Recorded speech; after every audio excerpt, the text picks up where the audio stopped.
Bien, alors, on va mettre du texte là-dedans et on va, dans les mêmes blocs, on va mettre deux styles de paragraphes.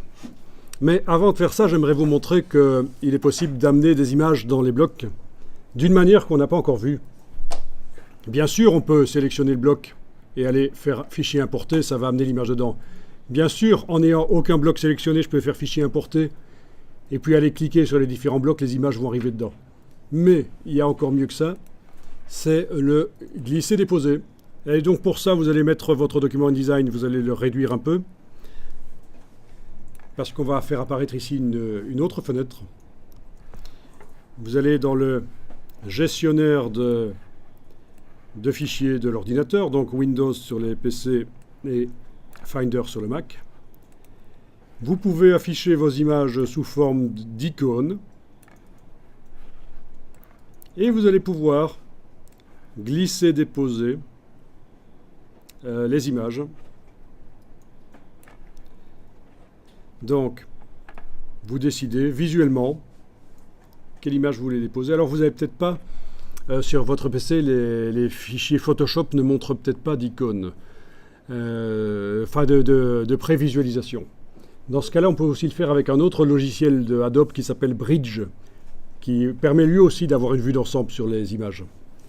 Donc Bridge, c'est quand même beaucoup mieux que le Finder du Mac ou que l'explorateur de Windows.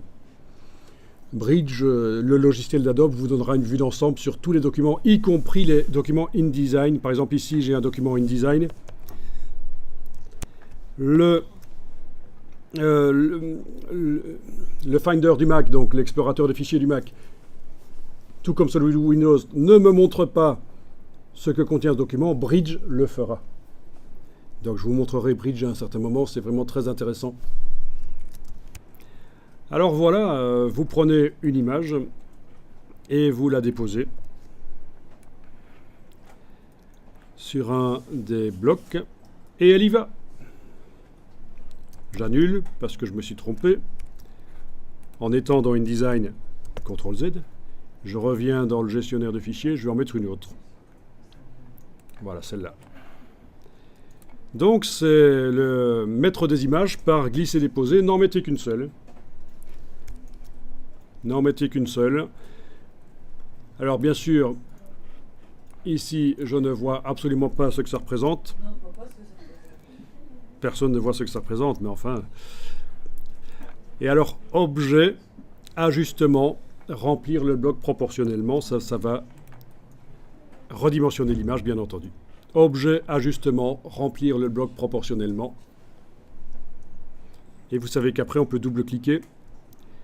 Alors regardez, vu que je suis avec des vecteurs rouges sur mon calque, quand je double-clique et que je suis au niveau du contenu, ça apparaît en cyan. Donc, normalement, le premier calque de InDesign est bleu, et quand on double-clique, c'est orange, brun.